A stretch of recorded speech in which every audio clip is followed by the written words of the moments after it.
गीता जीवन रे धर्म कर्म एवं प्रेमर शिक्षा दिए।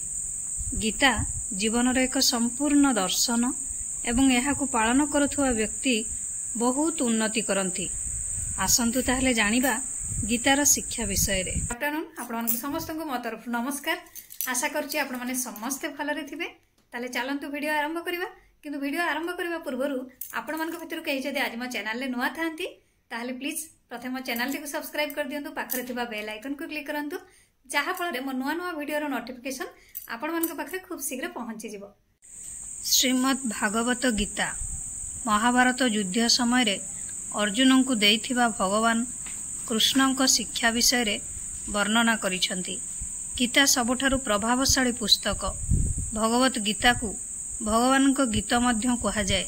गीतार मूल्यवान बाणी मनीष को तार जीवन यापन सठिक पथ देखाए। गीता जीवन रे धर्म कर्म एवं प्रेमर पाठ पढ़ाई थाए। गीता जीवन रे एक संपूर्ण दर्शन एवं यहाकू पालन करुवा व्यक्ति जीवन रे केबे निराश हुए नाही। गीता रे भगवान कृष्ण कहिसंती जे जीवन रे केवल दुई जण प्रकृत साथी अछंती। गोटिए हेउछि आमर निजस्व कर्म, अन्यटी हेउछि ईश्वर। अन्य समस्ते एठारे भेटिछंती एवं एठारे अलगा होई जिवे।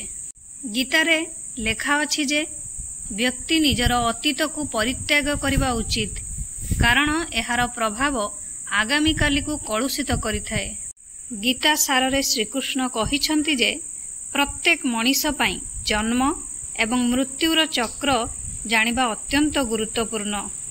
गीता सार रे श्रीकृष्ण कहिछंती जे प्रत्येक मनीष पई जन्म एवं मृत्युर चक्र जानिबा अत्यंत गुरुत्वपूर्ण, कारण मानव जीवनर केवल गोटिए सत्य अछि, ताहा हेउछि मृत्यु। एही दुनिया रे जन्म होइतिबा प्रत्येक मनीष को दिने ना दिने एही दुनिया छाड़ी चली जिबाकू पड़िबो एवं एहा एही दुनियार अनिर्वार्य सत्य। मनीष केबे भी मृत्यु को भय करिबा उचित नुहे। मृत्यु हेउछि जीवनर अनिर्वार्य सत्य।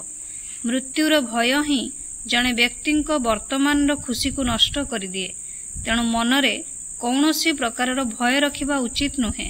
श्रीकृष्ण कहिछंती जे शरीर मरणशील किंतु आत्मा अमर। एही सत्य जानिबा परे मध्य जने व्यक्ति निज नश्वर शरीर उपरे गर्व करे, जहा अकामी। मनीष निज शरीर उपरे गर्व करिबा परिवर्ते सत्य को ग्रहण करिबा उचित।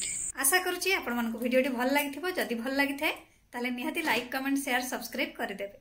मते ताले विदाई दियंतु। पुणी देखा हबो नेक्स्ट वीडियो रे।